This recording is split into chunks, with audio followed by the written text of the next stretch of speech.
All right, everyone. Welcome back to another episode. Today we have Kyle McDowell with us. He is a best-selling author, inspirational speaker, and leadership coach.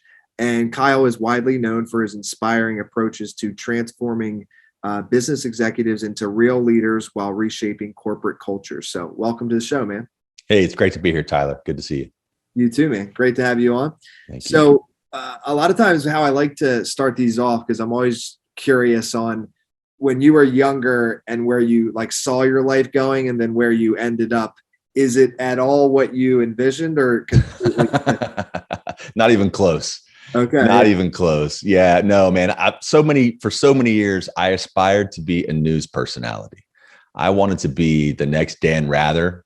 Maybe I'm dating myself. And if it wasn't going to be Dan Rather, it was going to be on ESPN doing sports. And I realized the opportunity to make a decent living right out of college in that field is not very high. It is a grind until you make it type position, and then you may never make it. And at that point, frankly, I had already spent a few years in corporate America and kind of started to see myself advance.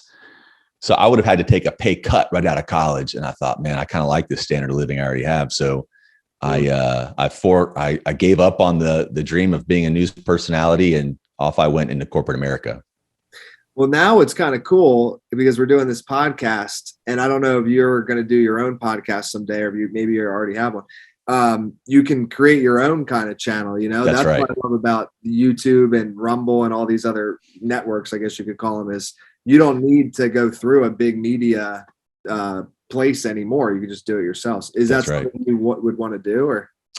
I've got a lot going on already. Ultimately, I think I'm going to set up a podcast, but at the moment, I'd rather just join guys like you and do yours. All right, fair enough. Yeah, get a little taste of it. You don't have to. That's right. Yeah, put my toe in instead of jump all the way in. Yeah, that makes sense.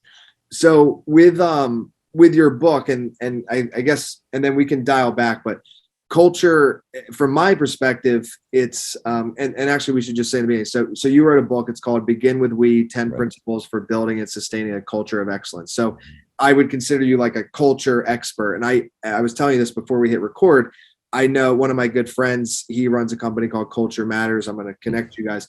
I think culture, it's starting to become more used, or like a buzzword almost. Mm-hmm. So for you, how do you, I guess the question would be, because it's such a big question, but how do you define what a good culture is? Or let's start there and then maybe get into more detailed environments of how you've helped companies become better culturally. Sure. Yeah. Well, I think so. You asked what is a good culture. So let me start by just kind of using my definition for culture in general, because what one might define as a good culture, another might say is toxic. So in general, I boil it down very simply to say culture is simply the environment in which we work.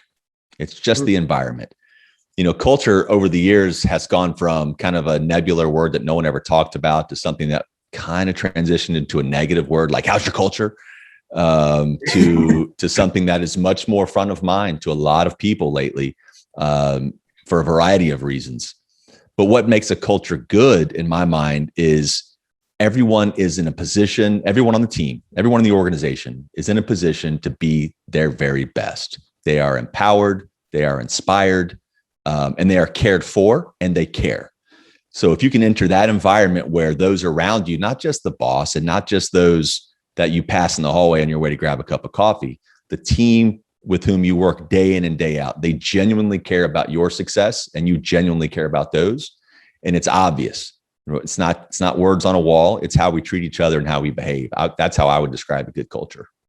Yeah, I love that. And what's interesting is I think, and I'm remembering something from what Gary Vee said in one of his things is he likes to promote in his company culture is to take risks. I feel like a lot of company cultures, they make the employees scared to try things because whereas what you want to do is almost promote, they call it an intrapreneur now or something. It's you're an entrepreneur within. But and as we were talking about before, a lot of small businesses, they don't have a mission statement, values and stuff, because when you're small, you don't necessarily need it. Although I'm sure it would be helpful. Sure. But you really need it. And tell me if I'm wrong on this, but I think you really need it when you get bigger, because it's the only way to keep an organization in alignment from like the number one person to the 200th person. Without that vision and values, it'll become unstable, right? Like I think we're done here, Tyler. You nailed it.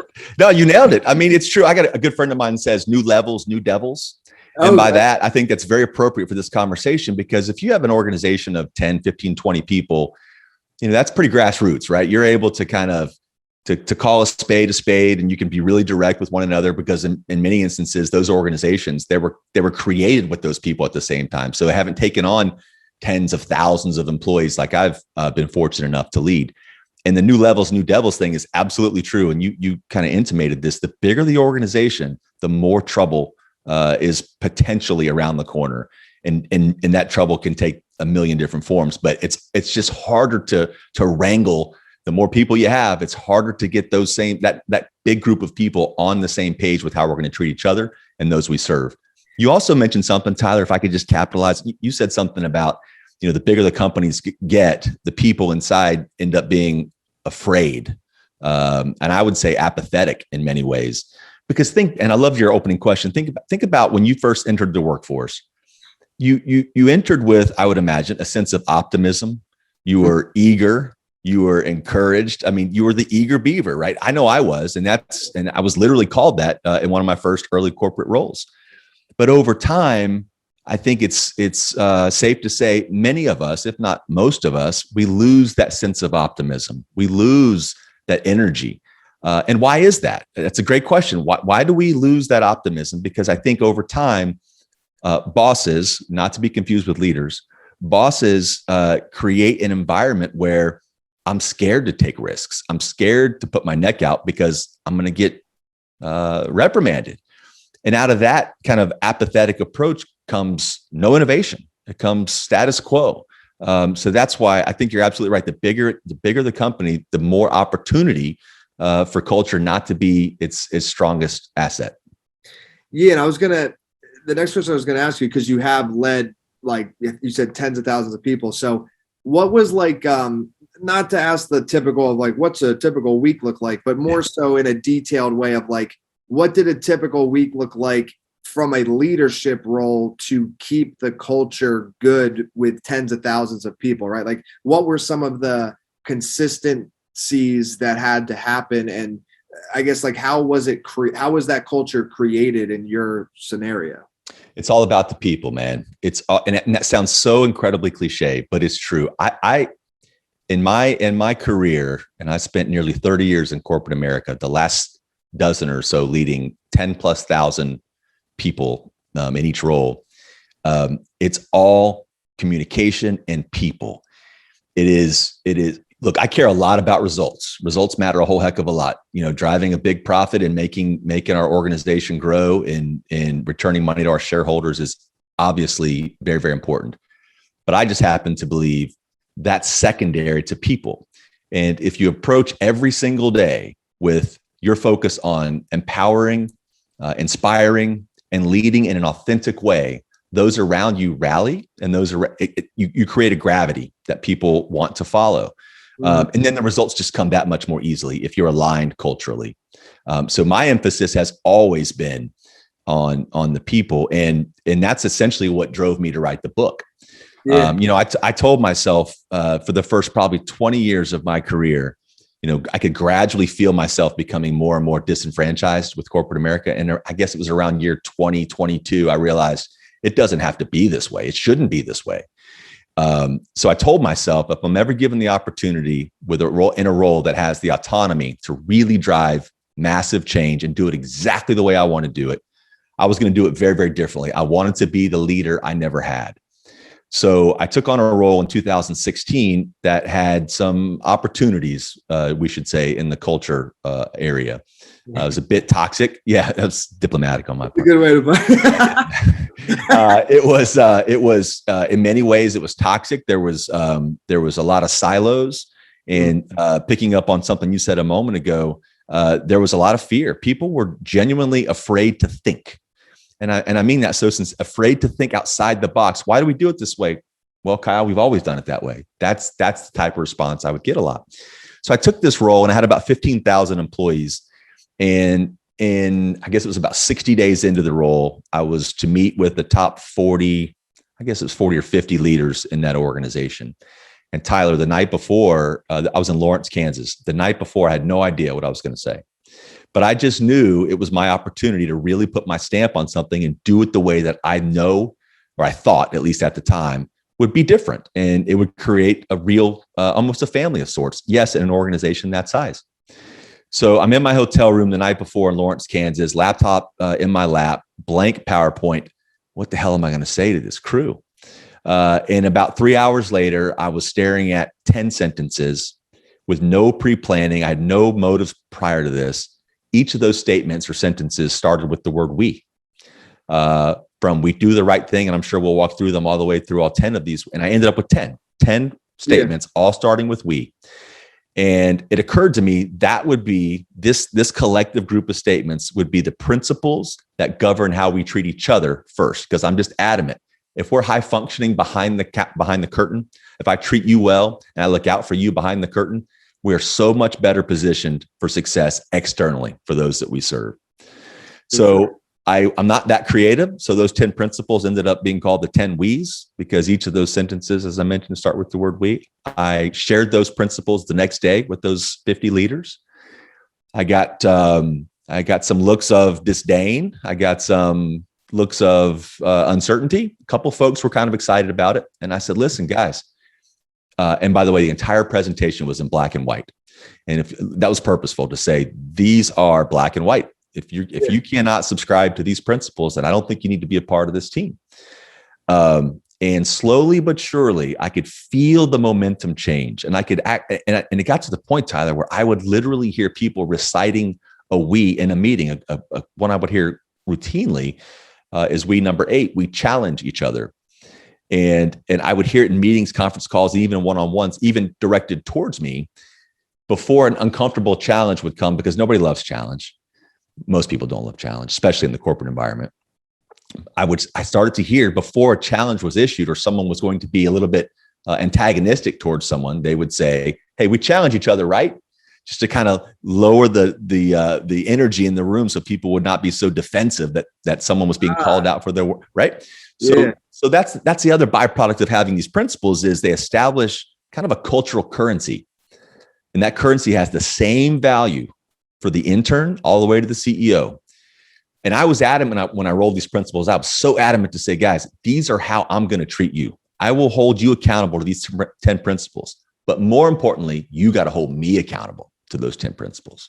Like, you have to make sure I'm walking the walk. And I'm telling you now, and if you see me not walk the walk, grab me by the ear and say, dude, you're not delivering. You're being a hypocrite. Because I need to hear that. Because I'll tell you, and there's something called the leadership gap I talk about in the book, where I'm not allowed to behave any differently than you as your leader.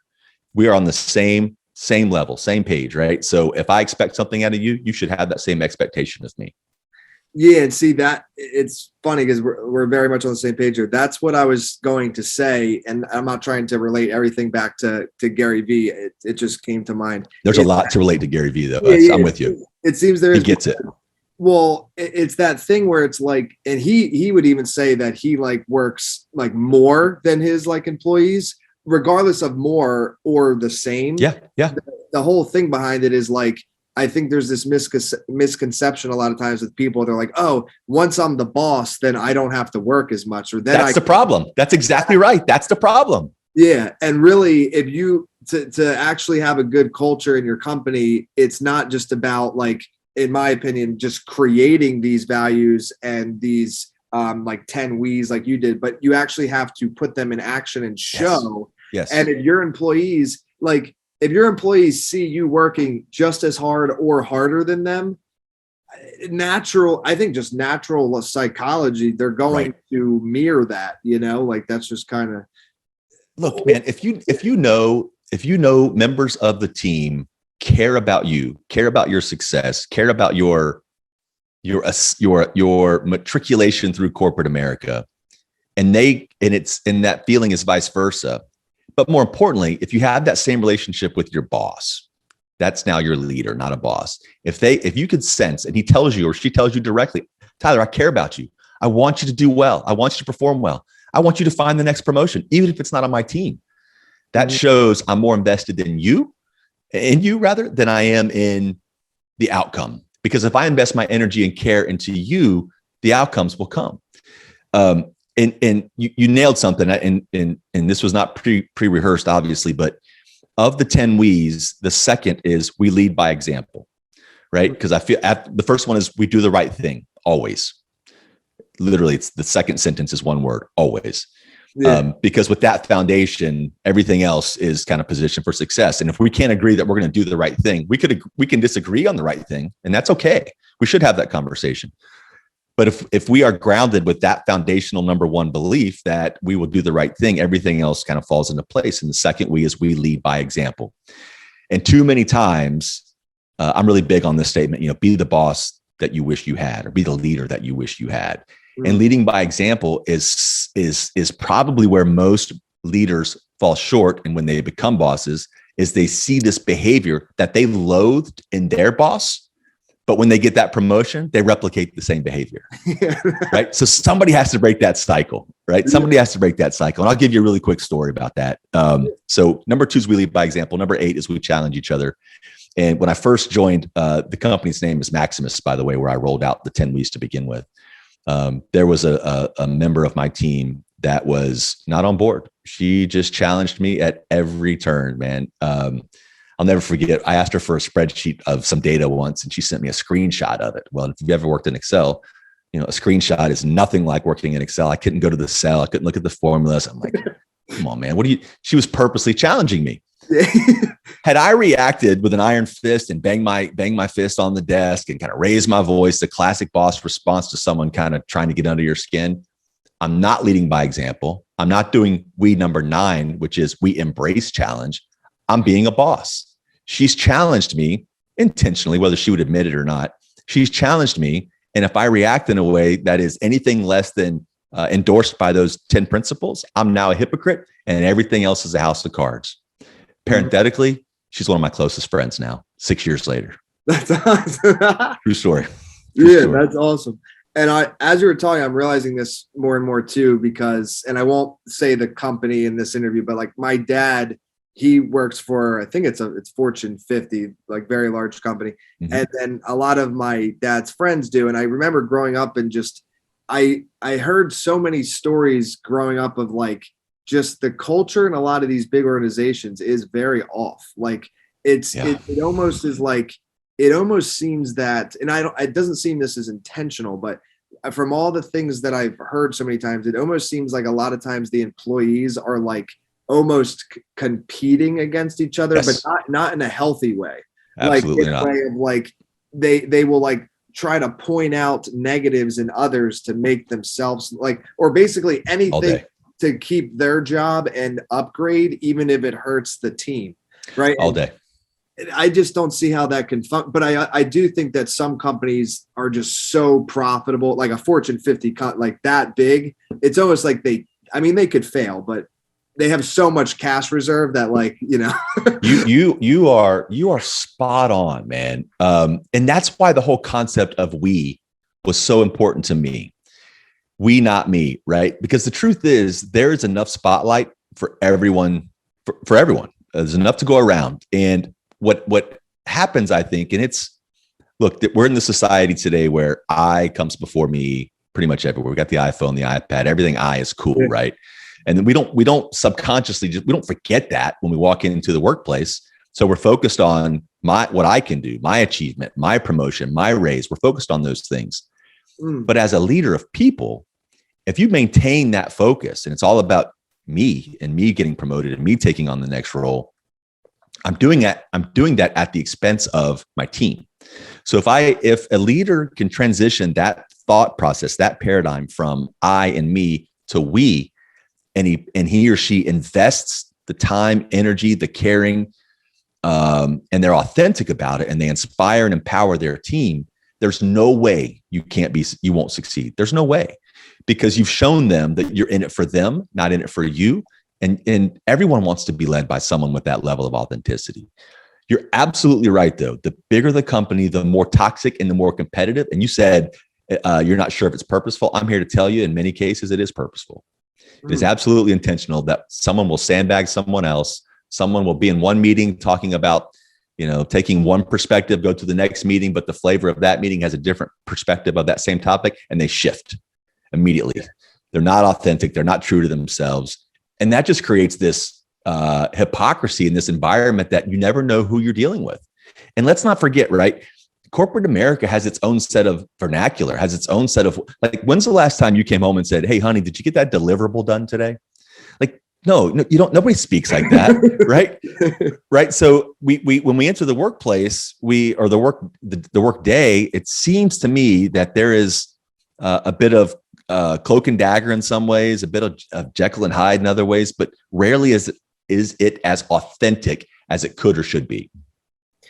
Yeah. And see, that is very toxic, because that's the right word. In every meeting, if you're not sure if that person at the next meeting is going to, like, backstab, maybe is a little strong, but or switch their thing, then how could you ever be honest about your, like, eventually what ends up happening is the way everybody would end up acting is in accordance to just pleasing everybody in that current meeting. So true. And then you never have any growth at all, because it's just all a lie, actually. It's all a lie. So true. Well, think about it. Anything in life is the result of a challenge or overcoming one or more challenges. Pretty much everything in life. And the workplace is no different. But if you're not allowed to issue challenges and you're asked to drink the corporate Kool-Aid and subscribe to this vanilla way of doing things, everyone's going to agree with each other, but they won't behind your back. And no one will have the courage, which is a very important word in corporate America. No one will have the courage to surface new ideas, to be innovative. So you're looking at a status quo sandwich. There's just nothing better there's no benefit to speaking your mind. There's no benefit, because you're going to get your wrist slapped, or worse, you'll be asked to go do something else. Yeah. And I just thought of something too, and which in that toxic environment would be very difficult, but imagine if there was a way, because like you were saying, it's like it's so ingrained in us now, all about I. Mm-hmm. And even if you think about, like, getting a job, right? You come in and you show your resume, which is like all about what you can do or have done. Mm-hmm. And I'm wondering if there could be a way where it is, like, focused around we, but from the beginning. So not even after they get into the organization, but rather to be hired, your resume is not about what you've achieved, but what you've helped others achieve, or something. Love like that. No, so I love that. Framing is actually correct the whole way, like, through. Yeah. And there are ways to evaluate and kind of assess or observe that. It's like, how many people have you promoted? How many people on your team? Like, a question I often ask when I'm interviewing candidate is, how would your team describe your leadership style? Or how would your team describe you as a leader? And you get mixed answers, a lot of happy talk usually. But, I just so firmly believe that if all of my energy, well, not all, I would say 95% of my energy is geared towards making the people around me better than they were the day before, there is absolutely no way we're not positioned for success. And it pays itself back over and over again. You have a choice, right? You can really focus on the people, or you can focus on results. It's hard to be really focused on both. If you focus on results only, there's a pretty high chance you might achieve those results, but at what expense? You could alienate and kind of beat up the team in the process. Or you can focus on the people, and I'm convinced, and I've seen it, it's not theoretical, the results will come. If you pour your energy, your heart, your soul, everything into your leadership, your people feel it, they see it, they recognize it, they work harder for you, and the results come naturally. Yeah, and 100%. And that's how I'm seeing it too, is like, imagine the two different scenarios. So you focus on the results, you get the promotion because, like, let's just say you got the results, so you got the promotion. Or you focus on the people, and then your whole team actually wants you to get a promotion, right? Yeah. Like, so you get a promotion because everyone around you is saying, yes, like, he deserves that. Like, or that's right. So that's right. That way is certainly better, I would say. Yeah. Hey man, I'll tell you a quick story. When I was at Maximus again, where I rolled out the 10 W's, I can say with, it will sound arrogant, but it's not true. It's not arrogant. Others will vouch for me on this. We turned that program around. We turned that organization around. Not me. We, because they were hungry for a leader to be authentic. They had had some toxic behavior prior to me joining.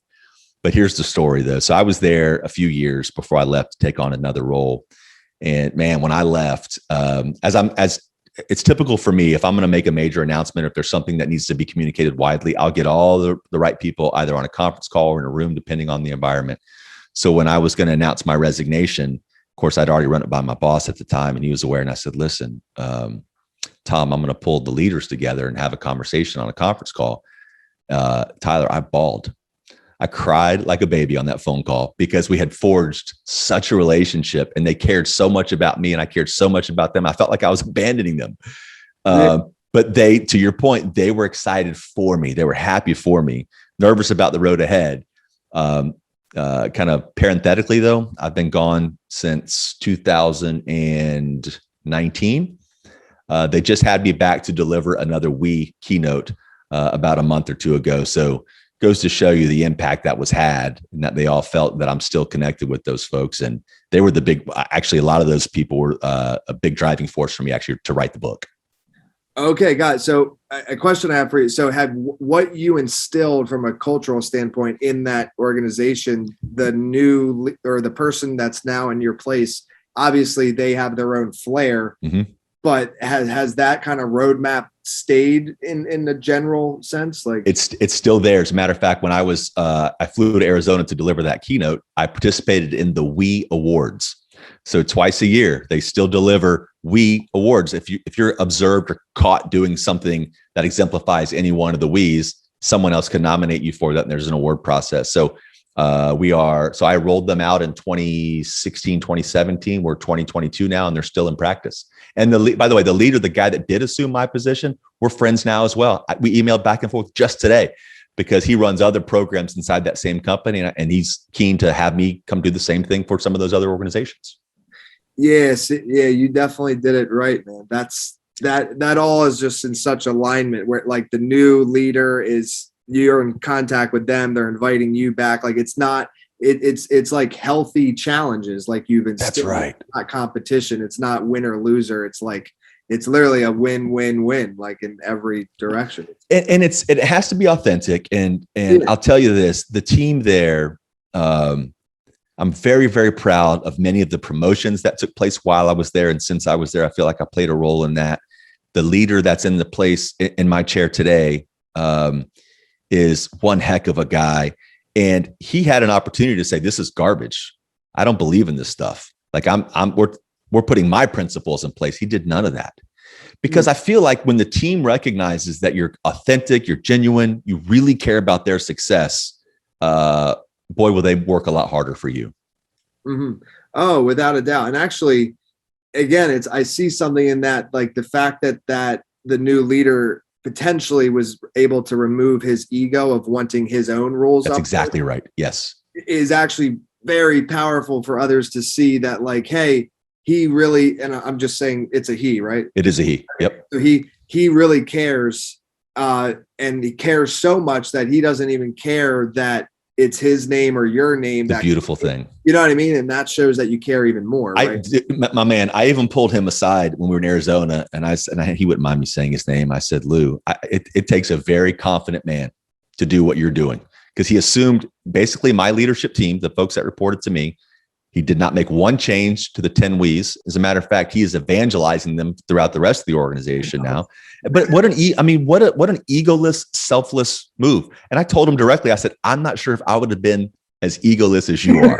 I admitted it, which I guess is part of being egoless, to be able to admit it. But I just, there's some irony there. But so we had a great talk about that. And you're absolutely right. It says a lot about him as a leader to be able to embrace someone else's principles. Yeah, that's awesome. For sure.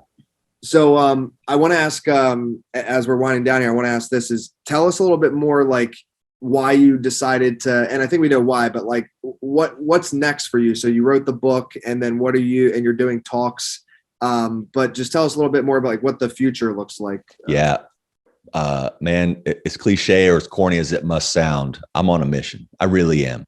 I'm on a mission to evangelize these principles because I'm convinced they work. I'm convinced they provide a foundational set of beliefs that everyone can rally towards and align around. And then, of course, results speak for themselves thereafter. So I'm on a mission. When I left the last role that I was in, I had an opportunity to join another organization very, very shortly thereafter. Big role, big money, huge scope.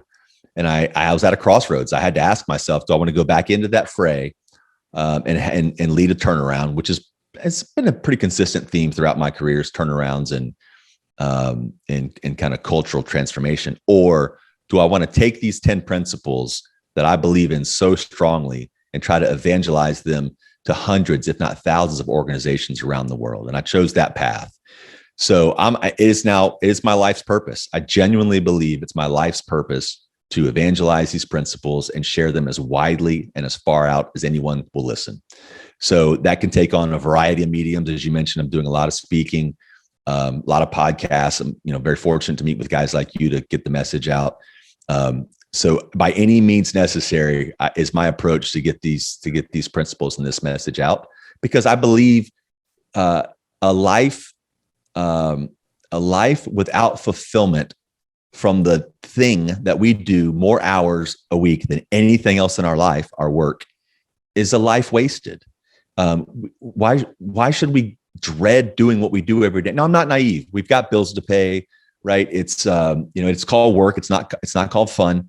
I'm not naive, right? We're not going to jump out of bed every morning and be excited to go to work, but we shouldn't dread going to work. We shouldn't dread and always wonder is what Bob said in the hallway to me what Bob really thinks.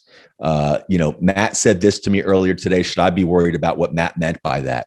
Right? That type of undertone of insecurity, apathy, disengagement, fear, those things should never be associated with the one thing that we do more often than anything else in our lives, and that's work.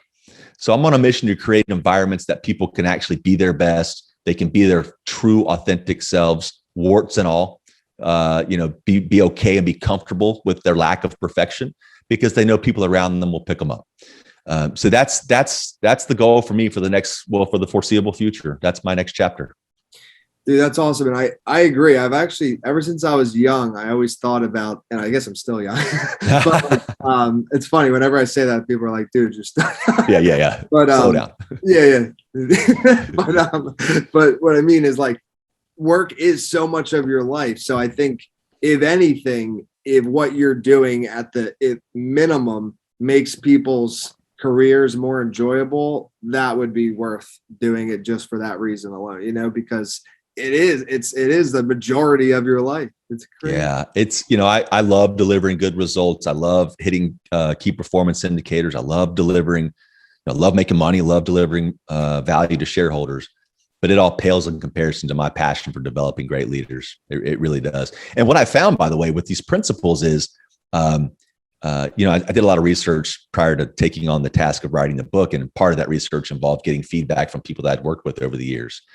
And I would say 8 out of 10, maybe 7 out of 10 talked about how these principles affected and changed how they view their personal lives, how they interact with their family, how they view, one fellow mentioned it influences how he raises his kids now. And the beauty of that is, it's not like, why should we have this set of principles that only apply to the workplace? Likewise, why should we behave and have principles that only apply outside of the workplace? You're asking me to be two different people, and that's not authentic. So if I can be the same person in and out, I get it. There are limits, right? There are things outside of work we can't do inside of work. But if we hold true to the principles that make us who we are inside and outside of work, I truly believe most people in corporate America today spend an inordinate percentage of brain power just trying not to get caught, just trying to stay off the radar, stay out of the boss's crosshairs. If we can do away with that wasted energy, imagine what we can accomplish if we're focused on really delivering great results for those we serve. As a leader, those I serve are my team. If I'm on the team, those I serve are the external client. Mm-hmm. Couldn't agree more, man. So what I want to do now, I want to leave the floor to you. Like, anything that we didn't cover and you want to share, please do. And then let people know, like, book, website, socials, like, where can everybody stay in contact with you? Yeah, you bet. I would just encourage everyone to align around a set of principles in the workplace. They don't have to be the 10 W's. They don't have to be anything that I've shared today or anything within my book. The point is, principles are so important because they are, by definition, let's nerd out for a second. A principle, by definition, is a foundational belief. It's a truth. We hold this to be true. So while mission statements and corporate values and all those things are very, very important, they don't speak to the employee on a very practical level. They don't speak to the employee on a relatable every single day. Like we challenge each other. Like that's something I heard, as I mentioned, regularly. If we can align around a set of foundational beliefs, then the principles will enable the values, which will enable the mission statement. So if I could encourage anyone listening today or watching today, it is lead with a principle-based foundation. That is how you get people to rally. Now, just as important is you have to live those principles, right? They can't be words on a wall. They have to be observed every single day. So, and then I guess closely right behind that is something similar or related to what I mentioned earlier. And that is someone has to break the cycle.